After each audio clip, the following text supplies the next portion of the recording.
Also Frankenstein steht hinter allem. Hallo und herzlich willkommen zu Frankensteins Kaiju-Kunde. Bei uns kommt es auf die Größe an. Heute gibt es die Review zu einem der besten Godzilla-Filme aller Zeiten. Mit Befehl aus dem Dunkel von 1965 wird der Kampf aus dem Vorjahr zwischen Godzilla, Rodan und King Ghidorah fortgesetzt. Außerdem treten hier zum ersten Mal in der Godzilla-Reihe Außerirdische auf, welche vom Planeten X stammen und den Menschen das Leben auf der Erde schwer machen. Bei diesem Godzilla-Film waren erneut Regisseur Ishiro Honda, Spezialeffektemeister Eiji Tsuburaya, der Komponist Akira Ifukube und Produzent Tanaka am Werk. Vor der Kamera sehen wir Nick Adams, Akira Takarada, Kumi Mitsuno, Akira Kubo, Jun Tazaki, Kaiko Sawai und Yoshio Tsuchiya. Die Geschichte beginnt im Weltall. Die Astronauten Glenn und Fuji sollen einen Erkundungsflug zum Planeten X machen, der nur alle 1000 Jahre in unserem Sonnensystem ist. Von der Erde aus beobachten ihr Chef Dr. Sakurai sowie Fujis Schwester Haruno die beiden während ihrer Mission. Erfinder Tetsuo Teri ist weiterhin bemüht, seine Erfindung, die Krawalldose, auf den Markt zu bringen. Glenn und Fuji landen auf Planeten X und werden sofort von den dortigen Einheimischen empfangen. Sie bezeichnen sich als X-Menschen und leben in einer von Mathematik und künstlicher Vernunft dominierten Welt. Doch ein großes Problem gibt es auf dem so modernen Planeten. Sie haben so gut wie kein Wasser.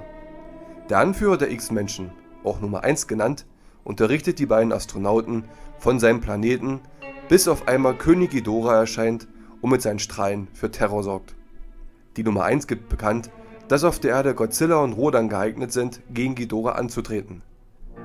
Die Alphas wollen die beiden Kaiju mit auf ihren Planeten nehmen, um Ghidorah zu besiegen. Fassungslos über das Geschehen reisen Glenn und Fuji zurück zur Erde und erzählen von ihren Erlebnissen.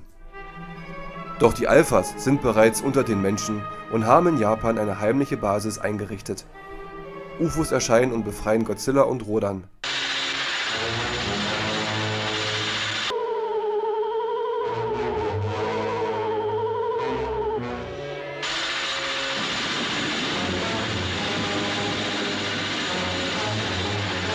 Das ist ungeheuerlich. Zusammen mit Dr. Sakurai fliehen Glenn und Fuji mit den X-Menschen und den beiden Kaiju zum Planeten X. Dort kommt es zu einem Kampf zwischen Godzilla, Rodan und King Ghidorah. Beide setzen Ghidorah ordentlich zu und vertreiben ihn vom Planeten X. In der Zwischenzeit haben sich Glenn und Fuji davongeschlichen und wollen den Planeten untersuchen. Sie haben mittlerweile ein komisches Gefühl wegen den X-Menschen. Als sie von den Wachen erwischt werden, entdecken sie ein gigantisches Vorkommen an Gold und so gut wie kein Wasser. Außerdem sehen alle Frauen genauso aus wie Yuki Namikawa, Glenns Freundin auf der Erde. Die X-Aliens nehmen sie fest und bringen sie zur Kommandozentrale. Als besondere Gäste von der Erde wollen die X-Menschen diesen kleinen Vorfall vergessen und geben ihnen sogar ein Tonband mit, auf dem all ihr Wissen gesammelt wurde. Die drei machen sich in einer von den X-Aliens neu gebauten P-1 zurück zur Erde und lassen Godzilla und Rodan zurück.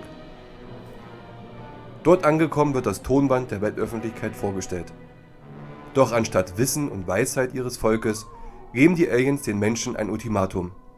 Sie sollen sich in wasserlose Gebiete zurückziehen, ansonsten droht ihnen die Vernichtung.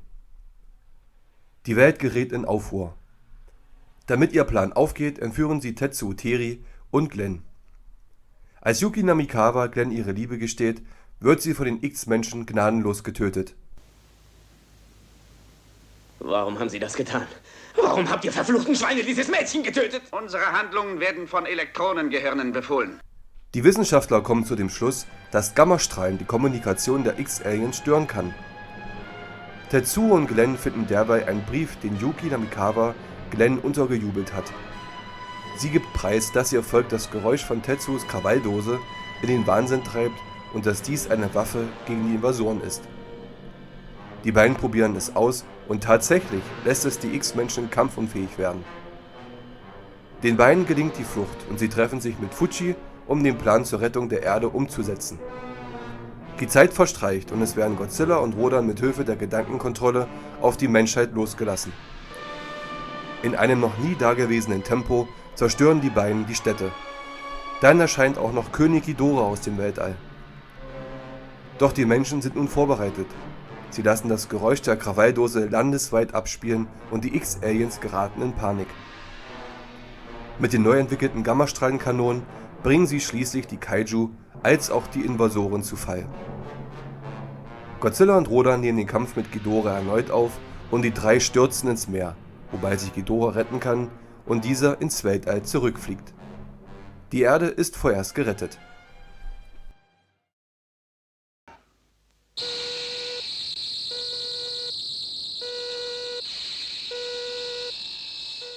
Nun zu meiner Bewertung.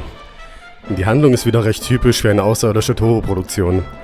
Nachdem ihren Tokusatsu-Produktionen schon öfters Außerirdische die Welt übernehmen wollten, wollen die X-Aliens bzw. Xiliens dieses Ziel mit Hilfe der irdischen Kaiju erreichen. Dennoch wird die Geschichte in erster Linie durch die Menschen getragen. 8 Gs. Die Miniaturen, die Raumschiffe und Raumstationen sehen tadellos aus. Es wurde sogar daran gedacht, dass die Rakete P1 bei ihrer Landung einen Krater erzeugt. Die Kostüme der Xiliens sind aus retrofuturistischen Gründen aus heutiger Sicht etwas albern. 9 Gs.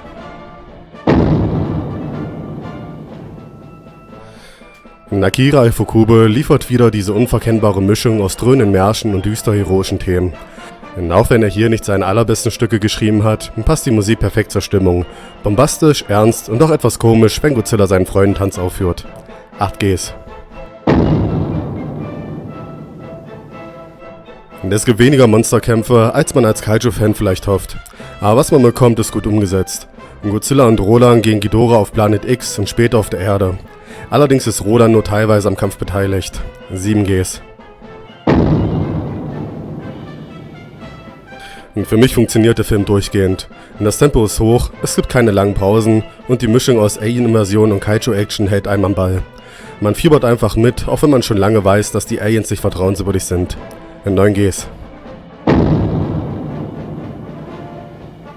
Und damit komme ich insgesamt auf 41 Gs. Die Handlung macht einfach Spaß und ist für Godzilla noch neu. Immer wieder kommen neue, gewitzte und spannende Plot-Elemente dazu, die einfach nur cool sind. Für mich einer der unterhaltsamsten Geschichten. 10 Gs. Die Effekte sind hier richtig gut gelungen. Das Godzilla-Kostüm finde ich nun wieder besser als im Vorgänger. Wenn die Städte zerstört werden, geht diesmal richtig was zu Bruch. Auch die Weitwinkelaufnahmen, die UFOs und alles andere passt. Einer von Tsuburayas Bestleistungen. 10 Gs. Die Musik von Akira Ifukube ist hier einfach nur herrlich. Jede Szene hat er toll untermalt und der Knaller ist natürlich der Monster Zero Marsch am Ende. 10 Gs.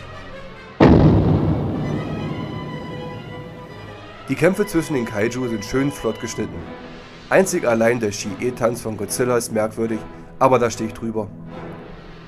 Wir bekommen hier sehr coole Szenen unserer Kaiju geliefert. 10 Gs. Der Film macht von Anfang bis Ende Spaß. Die Geschichte baut sich sehr gut über die Astronauten, die X-Menschen, die Krawalldose bis hin zu den Kämpfen auf. Wieder ein bisschen Wissenschaftskultur in traditioneller 60er-Jahre-Manier. Es ist einfach nur herrlich. Gerade zum Ende hin ist der Schnitt richtig flott. 10 Gs. Damit komme ich auf 50 von 50 Gs. Zusammen mit Max seiner Bewertung kommen wir auf insgesamt 45,5 von 50 Gs. Mit Kaiju Daisenso, so der japanische Originaltitel, zauberte das Team rund um Honda, Tsuburaya und Ifukube einen der besten und schönsten Filme des Genres. Auch hier sind wieder durchweg tolle Schauspieler zu sehen, großartige Effekte sowie klasse Musik zu hören. Doch was wahrscheinlich noch keiner ahnte ist, dass dieser Film vorerst der letzte Godzilla-Film sein wird, in dem das Erfolgstrio zusammenarbeitete. Aber das sehen wir uns ein andermal an. Wir hoffen, das Video hat euch gefallen. Bis dann! Es war Frankenstein.